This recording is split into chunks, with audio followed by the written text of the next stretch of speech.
What is up, guys, and welcome back into the final rendition of this week's Week 3 Fantasy Football 2022.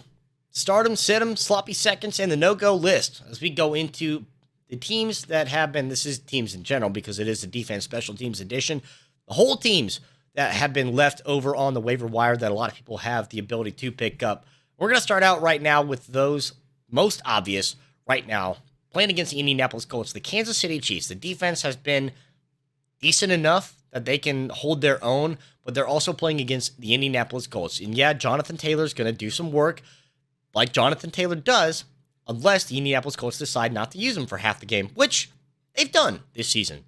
So only owned in 14% of the leagues, the Chiefs are a team that is left up there for you to pick up. I think this is the easiest pickup, hands down.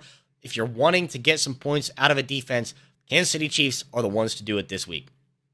Another one that you could pick up is a bit more of a risky play, and that is going to be the New York Jets. It's risky for points allowed, going up against anybody in general. I mean, it's the New York Jets for what it is, but it's going to be risky for just them, but they're also going to be able to get the pressure against Cincinnati. They're also going to be able to have an interception or two. I think that it's going to be enough to give you a couple points off of sacks, maybe a point or a couple points off an interception.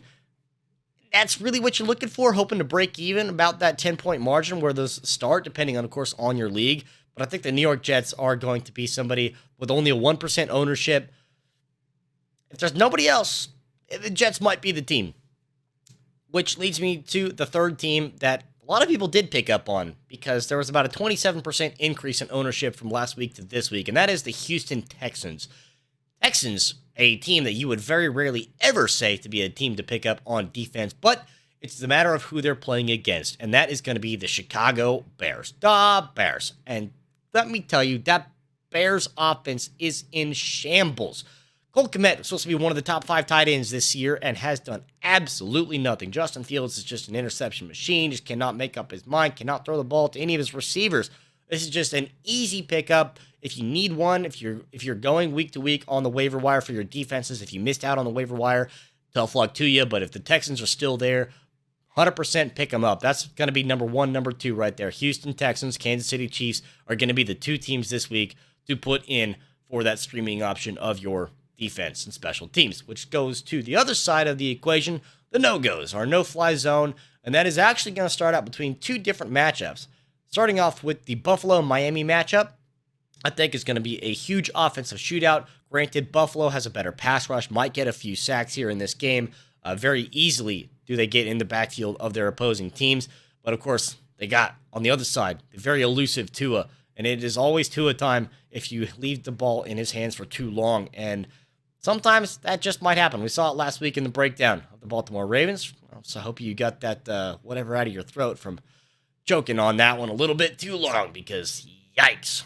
You let Tua have the ball, and, well, Tua did his work. So, very high over-under for this game, expecting a lot of offensive production from both sides of this one. Maybe a couple of interceptions going to be thrown in this game, but no points to gain on either side, avoiding the Buffalo Bills and Miami Dolphins. Do not touch either one of these defenses. Same thing goes for this Green Bay and Tampa Bay matchup here. Very conservative plays. I think both of them are going to keep the ball on the ground quite a bit. If they are going to have a passing game, it's going to be a lot of checkdowns, at least for Green Bay. Out of the backfield, we know A.J. Dillon, Aaron Jones, both of which are about the only producers there on the Green Bay offense. On the other side, we've talked about it in the wide receiver and quarterback edition of these videos coming into this week. The wide receiver core for Tampa Bay is in a hot heap of a mess right now. They're all in the injury ward. Almost everyone has an injury designation up until wide receiver 6, Scotty Miller. So, going to be very sketchy out of this one. Going to keep the ball on the ground a lot. I think all these running backs take care of the ball. Don't expect a lot of turnovers. Don't expect a lot of sacks, even with Tampa Bay's offensive line being what it is right now. They're doing a pretty decent job to at least put that at bay. So avoid both the Buccaneers and the Packers this week. And third, I'm going to give it to the Baltimore Ravens. Talked about the choke they had last week. A lot of the points that they gave up here. It's another conservative play. They're playing against the Patriots, another AFC East matchup for the Ravens, but this is just not great for them. Granted, New England's offense isn't doing a lot, but that's a good and bad thing for Baltimore. New England's offense isn't doing a lot. They're not going to score a lot of points, but they're also not going to turn the ball over a lot. They're not going to throw 4 interceptions and give up 5-6 sacks to this Baltimore Ravens team. So I don't think there's a lot of net positive here. You're probably conservatively looking for a 6 to 8 point performance out of this one, but beyond that, don't have high hopes here for the Baltimore Ravens. So go ahead and just leave them on the bench. Look for someone else like, I don't know, the Jets, the Texans. You play it risky. Why be conservative with the Ravens when you can be risky with the New York Jets? That's all I'm saying. If you guys think I missed someone on the defensive waiver wire this week, if you think there's someone better as a streaming option, go ahead and let me know. Drop it into the comments down below. If you think Baltimore had one of the best all-time chokes against Tua. Is it Tua time? Might always be Tua time.